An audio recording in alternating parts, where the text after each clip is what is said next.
तो hello guys, कैसे हो आप सभी लोग। मैं आ गया हूँ फिर से हेवनली डेमन कल्टीवेशन सिमुलेशन का अगला पार्ट लेके। तो चलो फिर शुरू करते हैं। हमें स्टार्टिंग में दिखाया जाता है कि और एक जोरदार फाइट चल रही होती है और हमारा एमसी डिसएडवांटेज में होता है। सलमा हमारे एमसी से कह रहा होता है कि तुम इतनी आसानी से हार नहीं मानोगे, लेकिन ये देखते हुए कि तुमने 4 ग्रेट अल्टीमेट डेमोनिक आर्ट में महारत हासिल नहीं की है। विंड अपनी सीमाओं तक है, जैसा कि एक्सपर्ट था। अभी भी अल्टीमेट डेमन मास्टर के पहले लेवल पर हो, जितना चाहो उतने स्ट्रगल कर सकती हो। गोनमा ने तुमको क्या बताया, इसके बारे में मुझे अभी भी बहुत कुछ पता लगाना है। हमारा एमसी अपने मन में कह रहा होता है कि उनकी मार्शल आर्ट डेफिनेटली मेरी तुलना में बेहतर है। इसके अलावा वो डिस्ट्रक्टिव फ्लेम आर्ट है, जो डिस्ट्रक्टिव संचय डेमोनिक आर्ट से एक लेवल ज्यादा है। इसे छोड़ने मात्र से ही विनाश की अपार पावर प्राप्त होगी। फिर भी वो इसका यूज जिंदा सांप की तरह कर रहा है। इसके अलावा मुझे नहीं पता कि कौन सी मार्शल आर्ट का यूज कर रहा है वो, लेकिन उसके द्वारा किए गए घावों से खून बहना बंद नहीं होगा। इस डेमन का सामना करने के लिए जो एक अच्छी तरह से वाकिफ डेमन है, अब ये प्रयास करने का एक अच्छा विचार हो सकता है। अब जब मैं अल्टीमेट डेमन तक पहुंच गया हूँ तो मैं डेफिनेटली इसे कर सकता हूँ, चाहे ये संयोगता या फेथ है। हंग मोर योग के साथ फाइट के दौरान किए गए स्किल एआई ने हेवनली डेमन डोमिनेशन स्टेप, उस समय मैंने जो एडवांस डेमन आर्ट देखी उनमें से ज्यादा अनगिनत टेक्निकों का संयोजन थी, इसलिए सीखने में डिफिकल्टी के कारण वो गायब हो गए। लेकिन पैरों की स्पीड के लिए केवल सांस लेने की विधि और मूवमेंट के मार्ग को सीखने की जरूरत थी। तो यह बात मेरे दिमाग स्पष्ट रूप से बनी हुई है। ये सच में मेरे द्वारा छोड़ी गई विरासत है। सेल्मा हमारे एमसी से कहता है, नहीं, अब जब मैं इसके बारे में सोचता हूँ तो मुझे लगता है कि इससे भी बेहतर कदम है। तभी बोलता है कि यूपे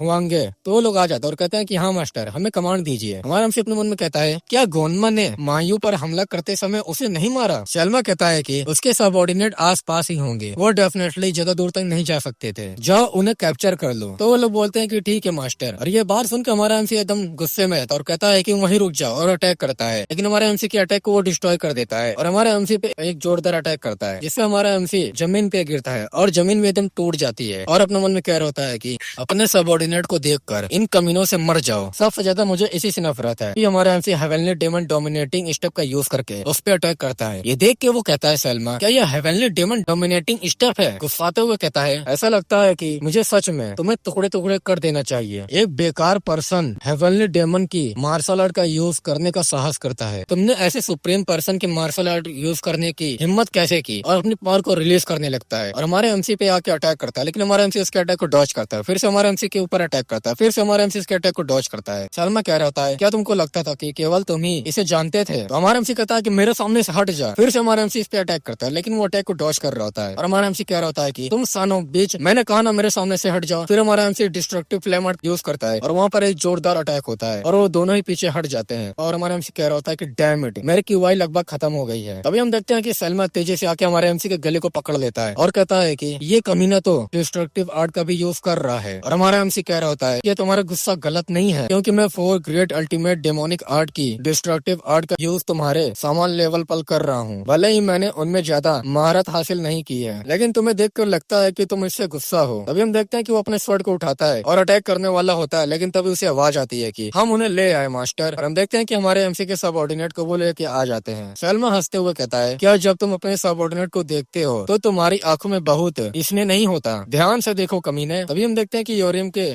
बाल को पकड़ के उठा देता है और हमारा एमसी उससे कह रहा होता है कि तुम बास्टर्ड, आखिर तुम क्या करने की कोशिश कर रहे हो? तभी हमारे एमसी के मुंह से खून गिरने लगता है और हमारा एमसी अपने मन में कह रहा होता है कि मेरी क्यूआई पूरी तरह से खत्म हो गई है। तभी हमें दिखाया जाता है कि सलमा योरियम के पैर में अपना स्वॉर्ड स्टैब कर देता है और खून निकलने लगता है। तो हमारा एमसी गुस्साते हुए कहता है कि साले तुम ये क्या कर रहे हो? योरियम दर्दों से चिल्ला के कह रहा होता है कि कैप्टन मुझे बचा लीजिए। हमारा एमसी कह रहा होता है कि बास्टर्ड वहीं रुक जाओ। तभी उसे सलमा कहता है, कुत्ते की तरह भीख मांगो, भीख मांगो, फिर कौन जाने मैं शायद केवल तुम्हें ही मार डालूंगा। क्या तुम भीख नहीं मांगोगे? जल्दी करो, भीख मांगो। हमारा एमसी कह रहा होता गुस्साते हुए, सलमा तुम सन ऑफ बिच। अभी पीछे से वो बंदा कहता है कि बस इतना काफी है मास्टर, आपकी ऑर्डर का स्वेच्छा से पालन न करना निश्चित रूप से एक गंभीर पाप है, लेकिन वे अभी भी कल्ट के सबऑर्डिनेट है। क्या सच में इतनी दूर तक जाने की जरूरत है? तो सलमा कहता है कि क्या तुम मुझे रोकने की हिम्मत करोगे? तो बंदा कहता है कि क्या मैं ऐसा करने का साहस कर पाऊंगा? हालांकि जब बात एंटरटेनमेंट की आती है तो अक्सर अपने हाथ गंदे न करना ज्यादा मजेदार होता है। क्या यह बेहतर नहीं होगा कि उन्हें खुद अपनी कमियों का एहसास होने दिया जाए? तो सलमा कहता है कि एग्जाम्पल के लिए मुझे बताओ। तो बंदा कहता है, अपने सबऑर्डिनेट को अपने कैप्टन को मारने का ऑर्डर देने के बारे में आपका क्या विचार है? ये लोग शुरू से ही गोनमा को फॉलो करते हैं, वे आपके प्रति अपनी वफादारी दिखा सकते हैं मास्टर, और उस पर्सन को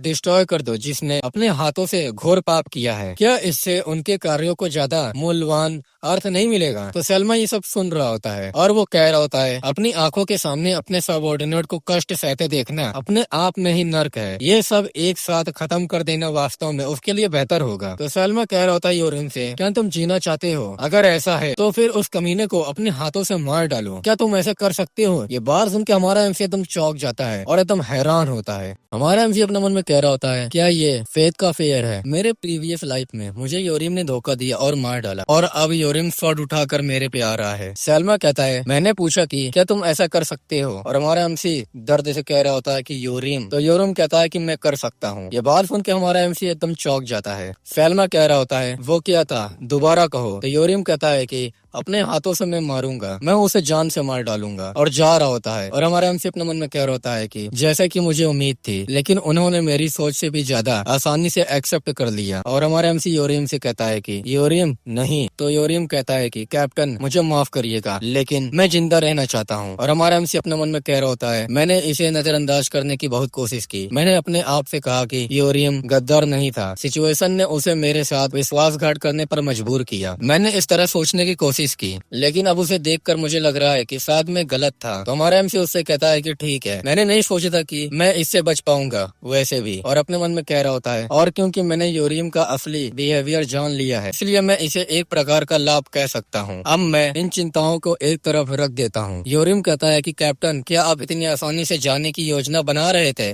तभी हम देखते हैं कि यूरियम हमारे एमसी के पेट पे थोड़ा सा ही बोलता है, जिससे हमारे एमसी को बहुत ज्यादा दर्द हो रहा होता है। और वो कह रहा होता है कि तुमने उस औरत को छीन लिया जिसे मैं प्यार करता था, और बेशर्मी से ऐसे दिखावा किया जैसे तुम्हें पता ही नहीं है। भले ही तुम मेरे कैप्टन हो, तुमको ऐसा नहीं करना चाहिए था। मैंने तुम्हारे प्रति ऐसी वफादारी दिखाई। और हमारे एमसी को बहुत ज्यादा स्टैप कर रहा होता है और वो गुस्साते हुए कह रहा होता है तुम्हें मेरे साथ ऐसा नहीं करना चाहिए था कैप्टन। और हमारा एमसी जोर जोर से चिल्ला रहा होता है दर्द में। दूसरी तरफ सलमा हंस रहा था और कहता है कि ये तो बहुत ज्यादा फन है। हमारे एमसी का बाल पकड़ लेता है यूरिम और कहता है कि फाइनली मुझे थोड़ी राहत महसूस हुई। फर्स्ट डिसाइपल लॉर्ड सलमा, अब जब मैं इसके बारे में सोचता हूँ तो मुझे लगता है कि उसे मार देना शर्म की बात होगी। हो सकता है कि मैं अकेला पर्सन नहीं हूँ जिसे उससे शिकायत है, इसलिए क्या आप सभी को एक बार उस पर हमला करने की अनुमति दे सकते हैं? तो सलमा भी कहता है कि ओह क्या ऐसा है, ये मजेदार होगा, ठीक है बाकी सभी को रिलीज करो। हमारा एमसी कह रहा होता है कि यूरियम तुम बास्टर्ड। और अपने मन में कह रहा होता है हमारा एमसी क्या वो हमेशा से ही इस तरह का पर्सन था? सलमा कहता है कि कम ऑन, अब कौन नेक्स्ट है, जल्दी आओ। तो हम देखते हैं कि वहाँ पर सोंगवा आती है और हमारा एमसी कहता है कि सोंगवा। तो सोंगवा अपना हाथ जोड़ती है और कहती है कि अस्ता लवस्ता, ओ ये, oh my God daddy please come in. हमारा एमसी कह रहा होता है कि तुम भी। तो यूरियम कहता है कि कैप्टन हम इतना ही कर सकते हैं, प्लीज जल्दी करिए। तो हमारा एमसी कहता है कि तुम किस बारे में बात कर रहे हो? अभी यूरियम पीछे से सोंगवा से कहता है कि सोंगवा